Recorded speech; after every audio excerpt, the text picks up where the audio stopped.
I am absolutely thrilled to have you here today because we're going to dive right into one of the most fascinating social and political experiments in human history. I want you to just picture the scene for a second. It's the first week of July in 1776. The windows of a red brick building in Philadelphia are closed completely tight against one of the most sweltering hot summers anyone can remember. Inside, fewer than 60 men, mostly very wealthy with literally everything to lose, are putting their names to a single sheet of paper. And here's the thing. The very moment that ink dries, they are officially committing treason against the most powerful empire on earth. They are risking death by the rope, all to write a brand new nation into existence. And that brings us to a really dramatic question, doesn't it? How do you actually build a country from a single sentence? You see, the United States, almost alone among the nations of the earth, wasn't born out of a shared bloodline or some ancient homeland. It was a country made in the most literal sense, out of an idea. It was built entirely on the truly radical claim that all men are created equal. Okay, let's dive into this with Section 1, the founding sentence, turning words into reality. To see just how fast a written idea can spur physical action, we have to look at this staggering number. On July 9th, 1776, those newly written words were read aloud to George Washington's troops up in New York.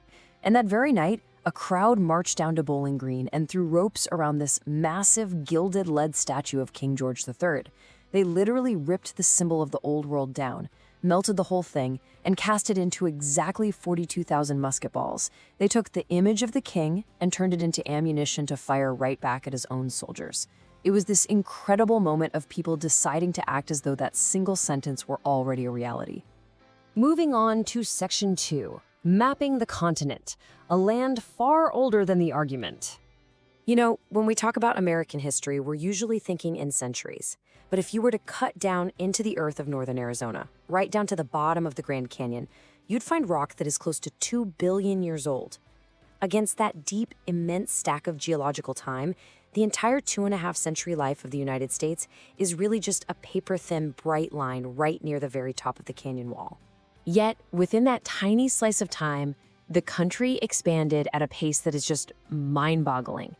In 1803, the nation literally doubled in size overnight in a single stroke. France needed money, so the United States bought an enormous claim right in the middle of the continent. For roughly $15 million, which breaks down to just a few cents an acre, an absolutely unimaginable bargain, the country acquired over 800,000 square miles of land. Which brings us to Section 3, the deep contradictions, the promise versus the reality. Now, this massive expansion was historically justified by the concept of manifest destiny. It was this 19th century belief that the country was meant or destined to stretch from one ocean to the other. But of course, this land wasn't empty. It was home to older nations who certainly weren't asked for consent. In 1838, the Army forced 16,000 Cherokee men, women, and children from their homes, marching them over 1,000 miles west through the freezing cold in what the Cherokee remember as the Trail Where They Cried, or the Trail of Tears. And this brilliantly illustrates the devastating impact of that expansion on the plains ecosystem. Back in the early 1700s, there were an estimated 30 million bison out on the plains, but by the end of the 1800s, there were fewer than 1,000 left alive. And this wasn't just some unfortunate accident. Officials understood that to break the plains nations, they had to break the herds they relied on. The near extinction of the bison was a deliberate strategy used to force human nations onto reservations. We really see these deep historical contradictions everywhere. Just take the Transcontinental Railroad. In 1869, a golden spike joined the coasts, meaning a person could suddenly cross the entire continent in days rather than months. It was an absolutely incredible feat, built largely by thousands of Chinese laborers who blasted their way through the hardest mountains in just brutal conditions. Yet, just over a decade later in 1882, the very same country passed a law barring Chinese immigrants by name. The nation was bound together by their tracks while simultaneously telling them they didn't belong. So the crucial point we keep running into is this glaring contradiction at the very core of the nation's birth, taking us right back to that founding sentence. Thomas Jefferson wrote that all men are created equal, but his own reality tells a vastly different story. Because at the exact moment Jefferson was writing the sentence that would one day be used to dismantle slavery, he was actually living off the labor of the enslaved. Over the course of his lifetime, he enslaved more than 600 human beings at his Monticello estate. He sat there writing about liberty in a study that was kept clean by people who were completely denied it. But, people did challenge him on this. And one of the most fascinating challengers was Benjamin Banneker. Banneker was a free black astronomer and mathematician, famously known for studying the periodical cicada. He figured out that they hid from predators by emerging only on 13 or 17-year prime number cycles. Well, Banneker used his brilliant scientific mind to do something incredibly brave. In 1791, he wrote a letter directly to Jefferson, quoted that founding sentence right back to him, and asked the author to actually live up to his own words. Jefferson was polite in his response, but ultimately, he didn't do a thing. All right, moving to section 4, the second founding. Forcing the words to mean more. Because Jefferson politely refused to act, that contradiction just stood there. And by the middle of the 1800s, a nation built on equality, but actively relying on the enslavement of 4 million people, simply couldn't hold together anymore. The resulting civil war was the deadliest the nation has ever fought. Over 700,000 people died, which is more than in both world wars combined, fighting over whether a country half slave and half free could actually endure. Let's move to and see how this builds over time, because the original authors didn't plan for those words to get loose, but they absolutely did. In 1848, women at Seneca Falls declared all men and women are created equal.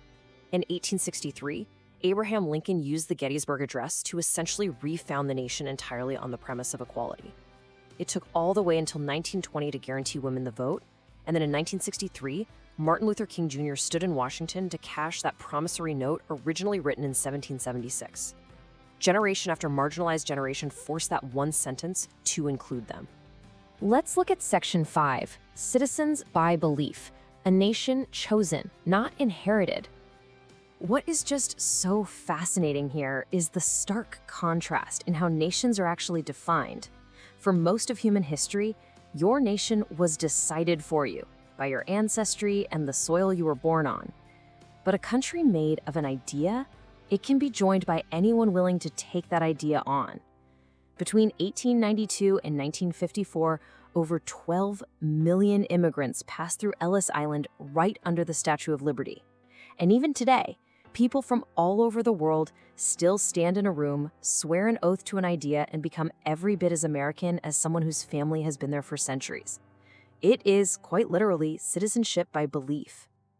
And that unique ability to choose actually extends to how the country treats its land and its symbols, too. Take the American alligator and the bald eagle. Both were pushed to the absolute brink of extinction through careless hunting and pesticides like DDT. But they were pulled back by a very deliberate choice, the 1973 Endangered Species Act. It's really the perfect natural metaphor.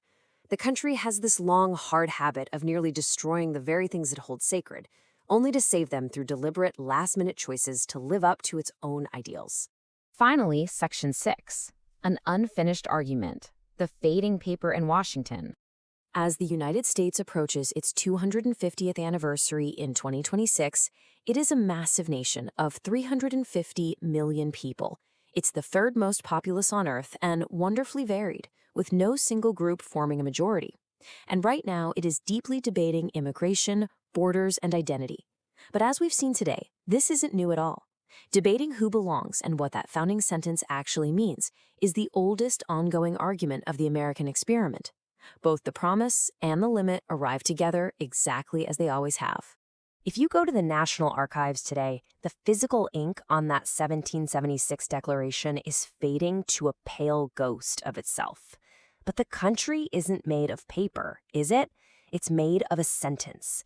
And a country made of an idea is a strange and surprisingly fragile thing. It only exists for exactly as long as each new generation decides that those words are still worth meaning. So I want to leave you with this final thought. As that ink physically fades to nothing, will the next generation continue the argument? Will they still choose to mean the words? Thank you so much for joining me for this explainer. I hope it changes how you see the history all around us.